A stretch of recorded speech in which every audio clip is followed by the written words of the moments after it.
This is the second part of our full guided tour video, and you can watch parts 1 and part 3 by selecting the VG&M Guided Tours at Home playlist on our YouTube channel. In this video, Michelle will be providing more detail about the history of the first floor, and I will be showing you some of the architectural features in this area of the building.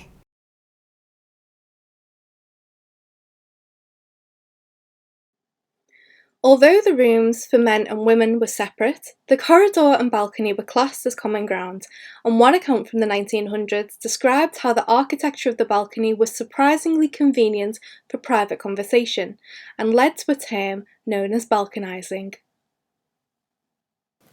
Balconizing was an activity indulged in by some students, whereby a man in the Victoria Hall would converse with a woman leaning on a balcony rail along the first floor corridor, although it was seen as scandalous by some students. Student Edna Rideout, who studied modern history between 1912 to 1915, stated that a man came up from the Victoria Hall and conversed with a woman leaning on the balcony rail at the foot of the stairs to the Tate. Scandal making and not done by the best people. However, in the 1913 student songbook, an Italian song, Se io toga ta maligna, was given English words which repeated the words, "If I meet you on the balcony, please will you cast a glance my way, kindly glance this way," showing that it must have been something that was fairly popular amongst the students around this time to make it into the university songbook.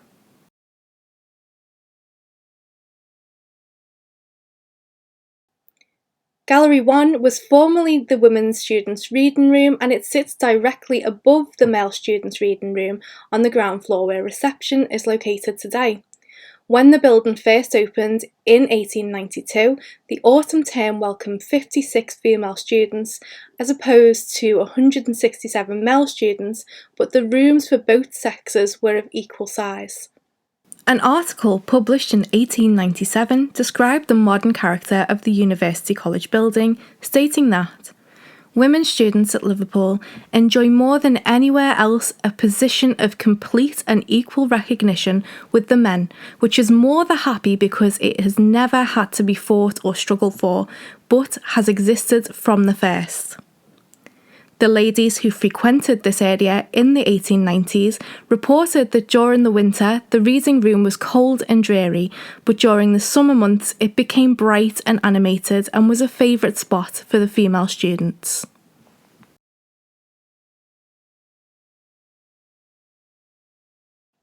When the building first opened, furnishing for the student areas was taken on by the students themselves. During the autumn term of 1893, this room was furnished with 3 easy chairs, a rug, 2 palms, a tea service, embroidered Japanese screens, flower stands with freshly cut flowers, and a portrait of the novelist and poet George Meredith by G.F. Watts. Students paid a fee of £0.50 per session to use the reading room, and the money that was raised could go towards furnishing the spaces and ensuring that the areas were well maintained.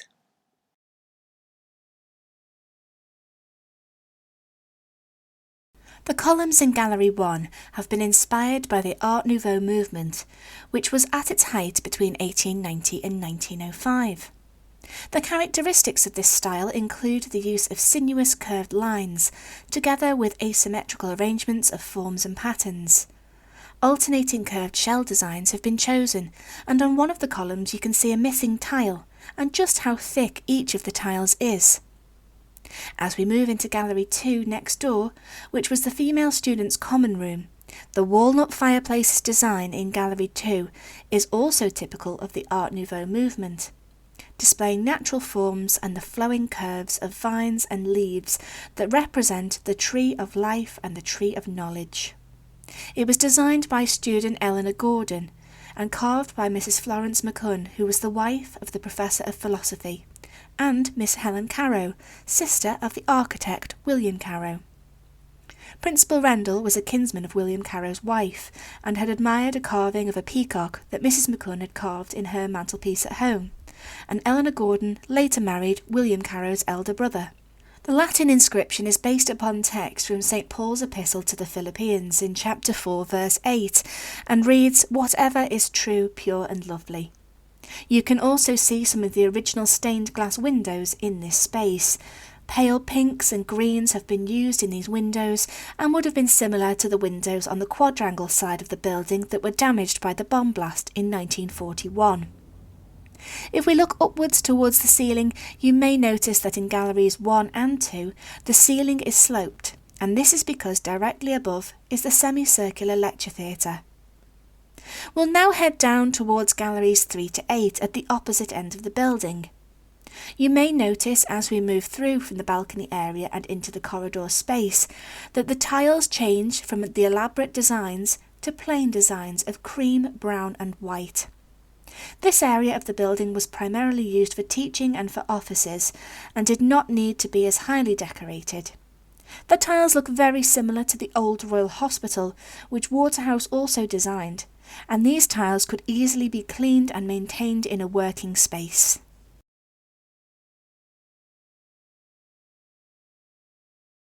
Subjects taught on this level in 1892 included history, French, modern literature and Italian.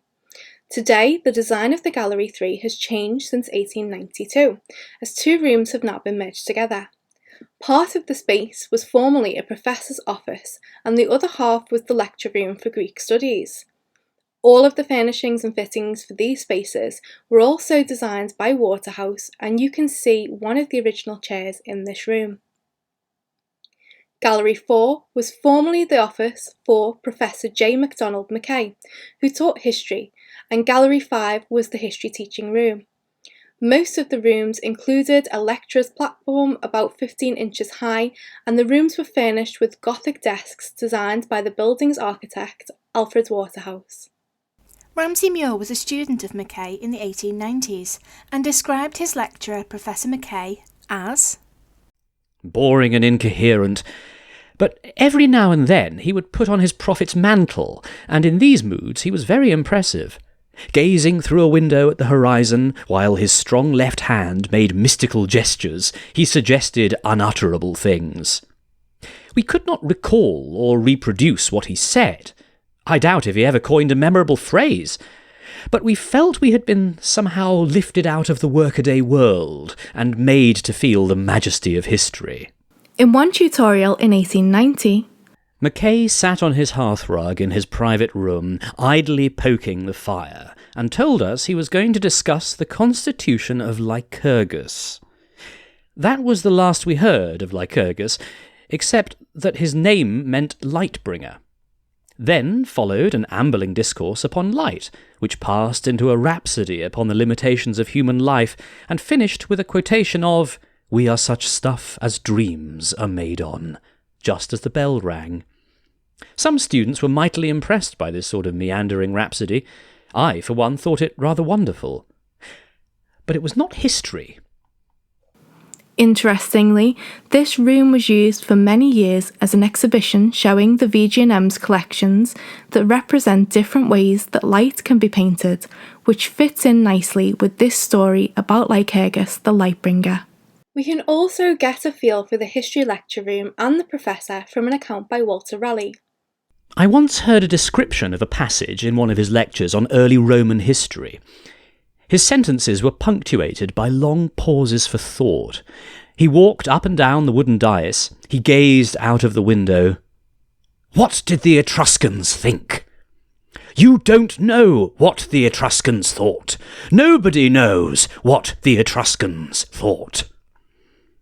The audience made no entry in their notebooks and waited for something more tangible.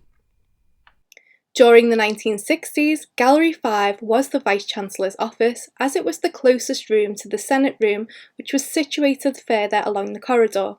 The Senate room was where the Senate held their meetings from 1892 until the University administration was moved to Senate House in Abercrombie Square in 1968.